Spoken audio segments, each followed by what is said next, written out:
Perkenalkan, nama saya Aitia Pancaktavia. Saya merupakan mahasiswa Akademi Keperawatan IPTK Solo. Apa kabar keadaan kalian semuanya? Semoga sehat-sehat selalu ya. Nah, di video kali ini saya akan menjelaskan tentang triase. Buat teman-teman yang sudah pernah ke rumah sakit, khususnya di ruangan instalasi gawat darurat, kalian akan menjumpai garis-garis berwarna-warni di lantai IGD. Seperti ini ya. Garis-garis itulah yang disebut dengan triase. Nah, apa sih itu triase? Untuk lebih jelasnya, yuk kita simak video berikut ini.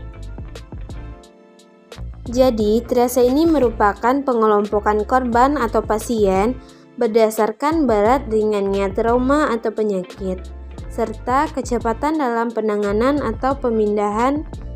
Nah, apa sih tujuan dari tindakan triase ini? Nah, tujuannya adalah mengatasi korban atau pasien dengan cepat, cermat, dan tepat, sesuai dengan sumber daya yang ada. Nah, triase ini merupakan pintu paling awal, jadi sebagai garda utama dalam pemilihan korban gawat darurat. Jadi, pemilihan ini harus berdasarkan skala prioritasnya, sehingga pasien atau korban tersebut mendapatkan penanganan yang tepat. Ketika pasien diantar di IGD, di sanalah petugas kesehatan akan melakukan penilaian. Jadi, penilaian yang paling awal, penilaian ini biasanya disebut dengan prime survey. Nah, jadi apa yang dinilai di sini adalah yang pertama airway. Nah, airway di sini yang dinilai adalah kepatenan jalan nafasnya, ada tidak sumbatan jalan nafasnya, dan yang kedua breathing. Breathing di sini adalah status pernafasannya, dan yang ketiga adalah sirkulasi. Sirkulasi di sini dilihat ada tidak pendarahan yang berlebihan, dan yang keempat atau yang terakhir adalah disability.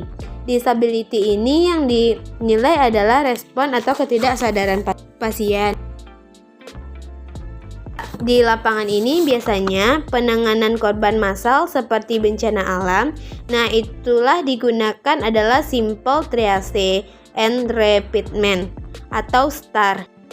Jadi STAR ini adalah metode pengelompokan pasien berdasarkan labelisasi warna. Nah, seperti yang sudah dijelaskan atau telah saya tunjukkan pada gambar di awal video. Di sini bagi menjadi 4, yang pertama warna merah, kedua warna kuning, yang ketiga warna hijau, dan yang keempat warna hitam. Untuk labelisasi warna merah dikatakan sebagai prioritas pertama. Nah, mengapa dikatakan demikian? Karena kondisi pasien itu mengancam jiwa atau fungsi vital sehingga pasien itu harus memerlukan tindakan segera. Contohnya pasien penurunan kesadaran. Untuk pasien yang masuk dengan labelisasi warna kuning merupakan prioritas kedua. Mengapa dikatakan demikian? Karena keadaan pasien itu mengancam nyawa tapi tidak memerlukan tindakan darurat.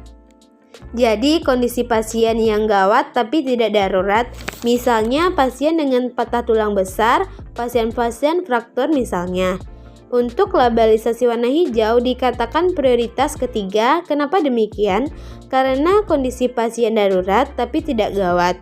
Nah, pasien yang seperti apa yang masuk ke dalam labelisasi hijau? Misalnya pasien cedera, tidak mengalami penurunan kesadaran dan mendapat mobilisasi itu secara mandiri tanpa menggunakan alat bantu seperti kursi roda atau berangkat. Untuk labelisasi warna hitam itu masuk dalam kategori prioritas keempat. Nah, kenapa demikian? Karena keadaan pasien itu tidak mengancam nyawa dan tidak memerlukan tindakan darurat. Nah, pasien-pasien seperti apakah yang masuk ke dalam labelisasi hitam? Misalnya pasien yang sudah meninggal dan lain-lain.